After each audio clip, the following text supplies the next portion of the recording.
Hi guys, it's Kelly here and I'm back with another video for Honeybee Stamps. Today we are going to be looking at how we can combine sets. So I'm using a couple of different products. This is the Blooming View Stamps and Dies, the Vintage Flourish Stencil. I showed you the Lean On Me sentiments, but I actually didn't end up using them. And then this Christmas set, the Pine and Berry centerpiece. If you guys have watched my videos, you know how I feel about getting kind of the most bang for your buck. And so I'm going to show you some things you can look for in combining your stamp sets to get more mileage out of them, especially like holiday sets. Like the Pine and Berries is a holiday set, but that lantern isn't holiday. And neither are the candles. So we can use those different ways. So for the two bundles of roses, and the candles, I'm stamping them in the Intense Black Be Creative ink from Honeybee. This is safe for your alcohol markers, which is what I'm going to be using today to color my images. The lantern I originally put down, but just as a placeholder, I'm actually going to now put this back in place and pick it back up so that I can stamp it in Honeybee's Silver Metallic Pigment ink so that I can heat emboss it. I wanted my lantern to look, to be a neutral, to look, maybe like a metal or you could also do it white, like you could have stamped it black and then colored it with the grays and it would look white. But just to have a different way to kind of use that. So I did treat with my anti-static tool, stamped it. I like to stamp my images when I'm heat embossing twice without putting too much pressure on, just kind of lightly like kissing the paper, if you will. And doing it twice ensures that I get really good ink coverage.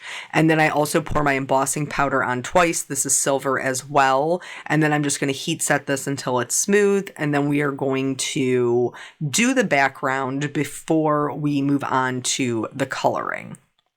So with the background, that Vintage Flourish stencil it just is such a great like kind of wallpaper. And since I love to do scene cards, I have used it quite a bit. Like I'm just very drawn to it.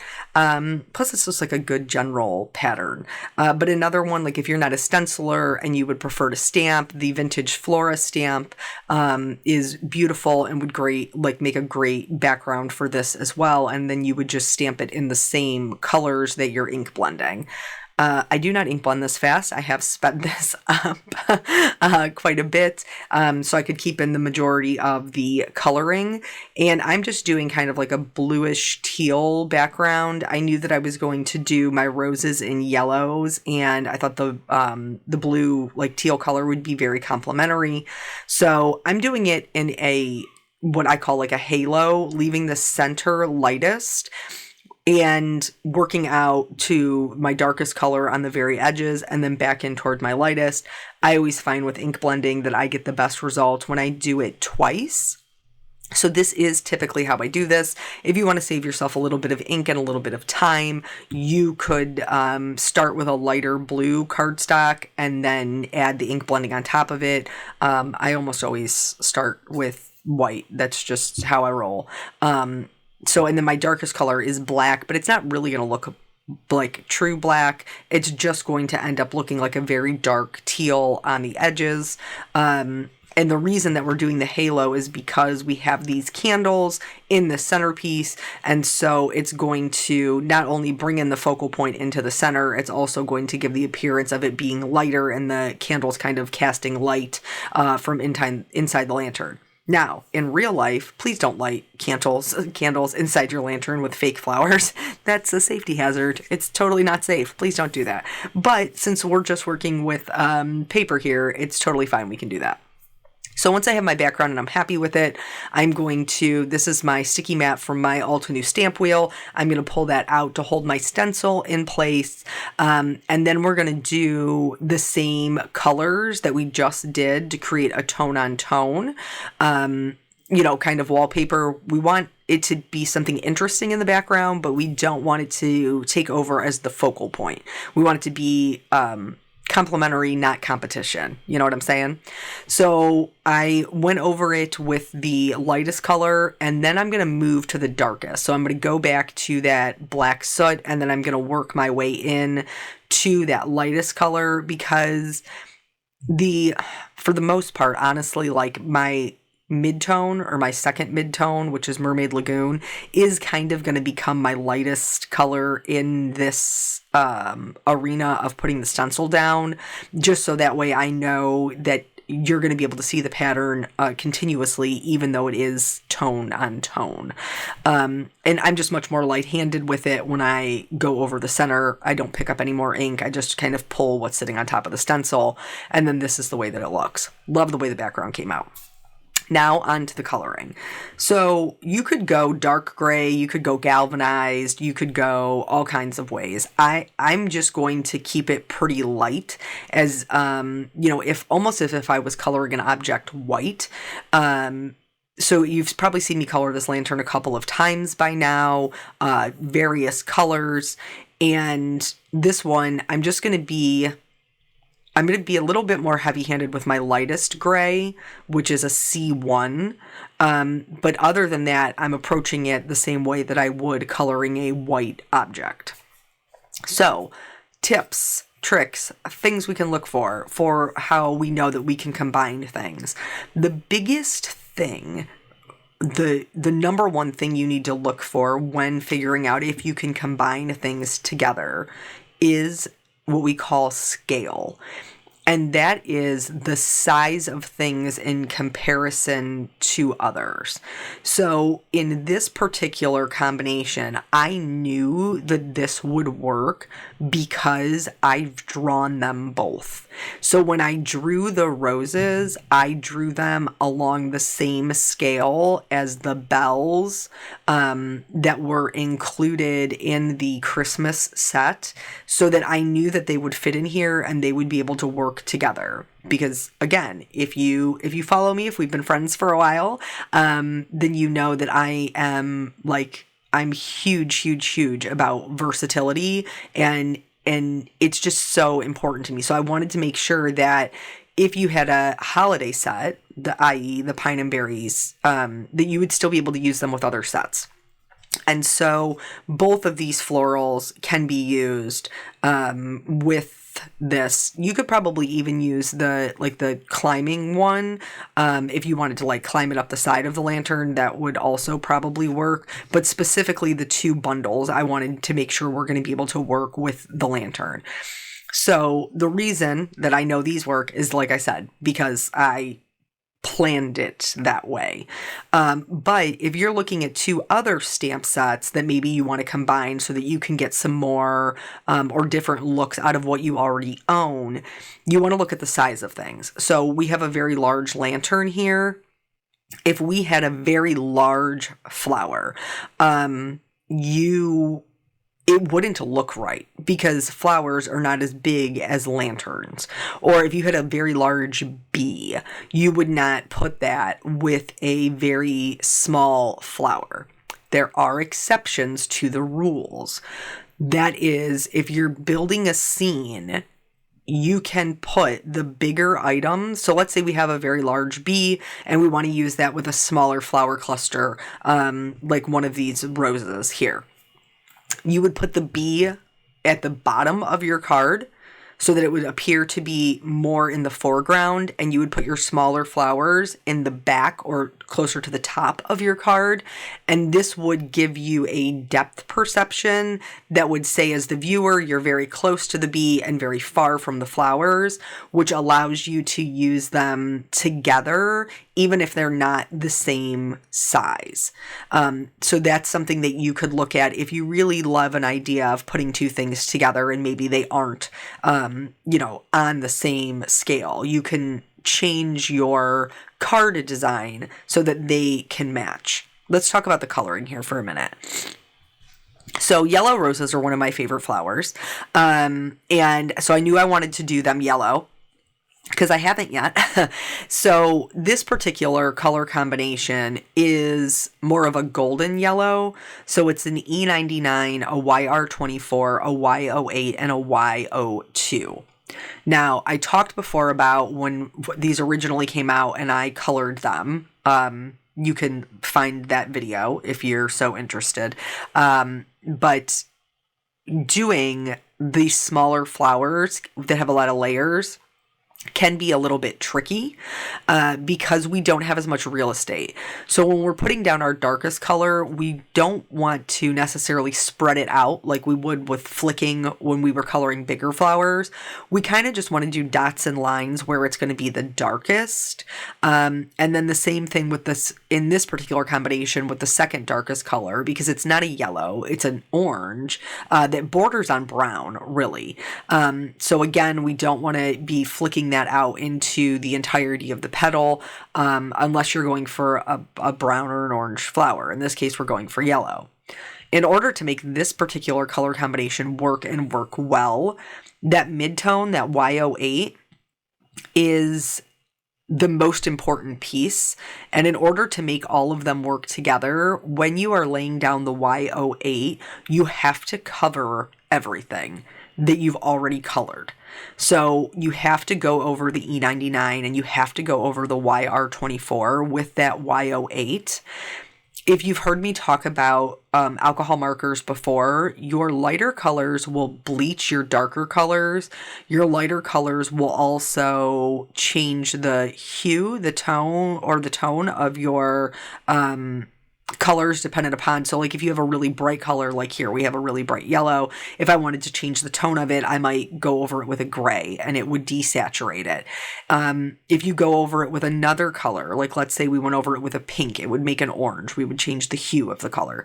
In this case, we're using that Y08 to bleach out the browns a little bit, but also to really add in some warmth and to make them brighter. So that is this, if you choose to color with this particular combination, that's how you need to do it to make it work. But play around with the colors that you have. Y08 it's actually called acid yellow. But like a Y15 is pretty close to that. So just play around with what you have to see what kind of combination that you can get with what you already own. For the leaves, I didn't want to pull out a huge amount of greens, but I wanted the traveling leaves to be a little bit darker or a little bit lighter than the darker large rose leaves. And then also I colored them differently. So here you can see when I went in with my darkest color, I did add little flicks that are kind of in from the like serrated edges, like those little wobbly edges. That's just how rose leaves grow. And so in order to play that up and add some texture, we just add in those little flicks of color. And then this combination only actually has 3 colors. And then we're going to switch up for the lighter ones. We're going to drop that, what was it, a G28 or 29. They're basically the same color, so honestly, I can't remember which. But we're just going to go with the yellow greens for this one, and we're going to add the majority of the shading at the base of the leaf where it's going to be connected to the stem, and then we're going to bring it out to some lighter colors. Again, we're going to use the YG01 all over everything, and that's going to make the whole leaf look a bit lighter. So now that we have the coloring of the flowers done, we're going to move on to the candles. I wanted the candles to be complementary to the flowers. Like I didn't want to bring in a whole new color, but obviously I didn't want my flame to be the same yellow. So I kept 2 of the colors I used in the yellow combination, and then I brought in just 2 other oranges. You want your flame to, typically they're darker at the base, lighter at the tip. And then for the candles, I'm trying to create a similar, but not the same, similar color to what we have in the background. So the colors that we used in the background are blue-greens, but they're very close. They're just like one green shade away from a navy. And so I'm going to color my candles here in a navy color because it's not really like introducing another color. But in order to make them dark enough, you did see I started with a C9 because again, we're using the, like that glazing, putting one color over top of another. So by using the C9 as a base and then going over that with the B99, it is going to like kind of desaturate that B99, and it's going to make it a little bit darker and just not quite as bright, which is going to look like it's giving us a fourth color of blue, even though in this color family, B99 is the darkest color. So, okay, let's go. Well, there's a lot to cover. This is this is an average size video for me. An average length video is what I should say. Even though the computer has been giving me fits, I don't know what it is, and I don't know if it's my software. Originally, I thought maybe I didn't have enough memory, but I've deleted everything I could possibly delete, and it has not gotten any better. I've optimized, which if you're old like me, they used to call defragging, the defragmentation process. Now they call it optimizing, and I've done that. But like my videos used to take about 10 minutes to save, sometimes not even that long, sometimes like 5 minutes, and now they're taking like 40 minutes. It's driving me insane because I have not yet adjusted to the amount of time that it takes me to make and edit, and now I have to add in this 40-minute window that I didn't have before. So I don't know if it is the software that I use, like do I need to uninstall it and reinstall it, or do I need to take my computer in and see if that's an issue? It doesn't seem to be running slow anywhere else other than just this editing. Or is it that I've gotten a new camera and now the files are different? Maybe they're larger. And so that's, even though the edited video is the same amount of time, maybe the file size is different. I'm not really sure. If I remember correctly from when I first started with the new camera, they were still saving in like 10 minutes. So not really sure. Okay, moving on to the die cutting. This is actually the fence, the Lovely Layers fence, but I'm going to use it to create a shelf. So I'm using only the crossbars of the fence, and then for the lantern, I'm using both the inside and the outside die, so we'll be able to see that beautiful wallpaper that we created through the lantern. So, scale. That's what the whole point of the video is. Well, I mean, it's obviously to make a pretty card, but the thing that we're trying to learn is how to get the most out of our stamps. So you can get around the scale if you put the bigger things in the front and the smaller things in the back. But when you're like, just in general, if you're just trying to make it as easy as possible and not have to mess around with scale, you just want to find things that are of a similar size that make sense together. So if I had a lantern that was the size of my candles, these flowers would be too large and they would overrun my lantern. So when I say the same size, I mean sizes that they are in real life, like not necessarily the same size as each other. So you don't want like a 2-inch lantern and a 2-inch flower. That's not what I'm talking about. I mean, you want a bigger lantern than you have a flower. That's what I mean by the same size. So the same size that they would be in real life. Quickly talking about what I'm doing here, because the Lovely Layers are so well done, they always emboss some detail. So really, I'm just kind of scribbling some color just right over the top with my marker, and the embossing is doing all of the work for me. Now, you may be asking yourself, Kelly, what is this 3/4 inch piece of very long white cardstock? That is because I need the shelf to be a certain width for my whole lantern to fit on it. And these two pushed together was not enough. So I had to create a kind of like a middle ground for them to sit on to make them wider, so that I could still utilize like kind of the rough edge that's cut out of the fence crossbars. I really liked that. I thought it added some character and made it a little bit more rustic. But that way I can adhere them on the edges, keep those really nice edges I love, and then additionally make it wide enough for my whole lantern to sit on top of it. This sentiment is from Blooming View. It says with love and hugs. Originally, I stamped it in a darker kind of teal color. Didn't love that. It was brighter than I expected. So I just stamped it again right over top because I'm lazy and nobody will know, with Nautical, which is a navy ink. So now that those are all done, I am going to start building everything and putting it together. Again, in order to utilize that edge, that super pretty edge, I am going to glue these so they just very slightly overhang the kind of like the mat, the middle section that we've created, like the base layer that we've created for this little shelf. And then I will adhere it to my card, and then I will trim off the excess. I didn't want to pre-trim it and like run the risk that I was going to cut it too short. And especially since the vast majority of my cards, I build the card front and then they don't get attached to a card base until I need them. Like until they're going somewhere. So here you can see our lantern fits really nicely on our shelf. You can see the quote unquote wallpaper above and below it, and our lantern isn't floating in space, which is very important. So once I trimmed it off, it does have a little bit of a white edge there. So I'm just going to go in with one of the medium browns and just kind of like pull it apart a little so that I can just get that edge. So then those went down flat. My lantern is going to go down flat as well as my candles.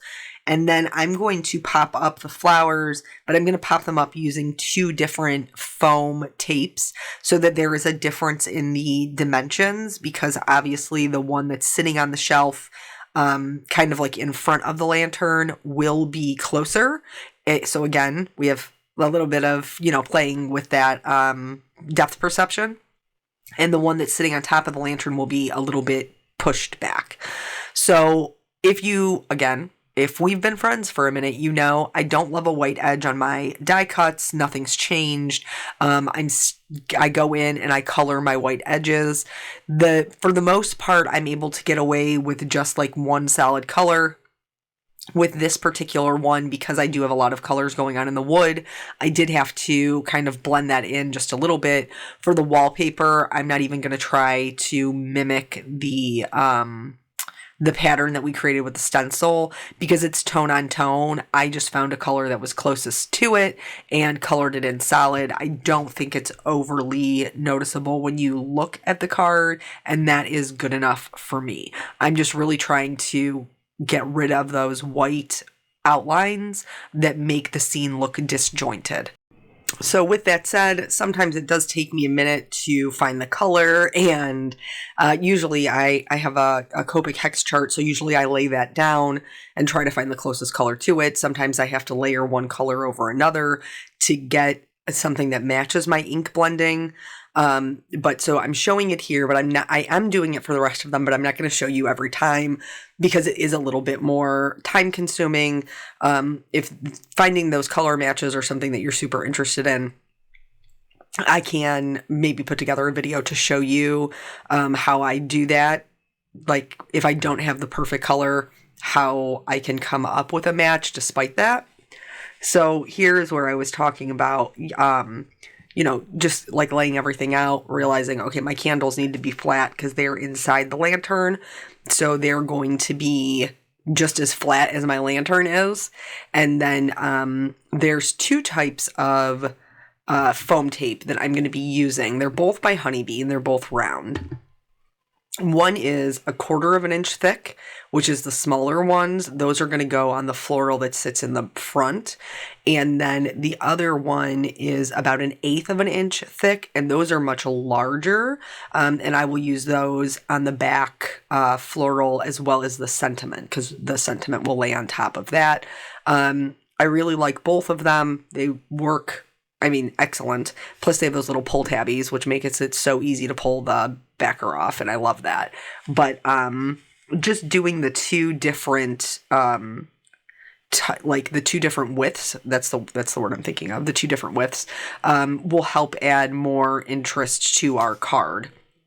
So for the sentiment, because it is going to lay flush on top of those florals, I only need to add foam tape to one side. I added glue to the other. I am currently missing my tweezers. I do not know where they are, and I am very sad about it.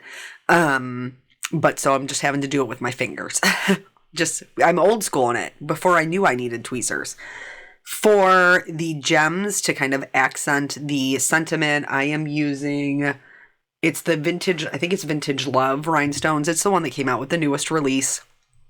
And it has like a light gold and a dark gold in there. And I used a combination of those to put on my rhinestones, added some shimmer to my florals because, well, I like shimmer. Plus we have that little shimmer with the silver embossing. And then I did some white gel pen accents on my florals and my candles. And then that's it. That's the whole card. So I hope that this gives you a little bit of insight of how you can look at your stamps to combine them and get different looks and kind of stretch the supplies that you have. Thank you guys so much for joining me. I always appreciate your time, and I will catch you on the next video. Bye.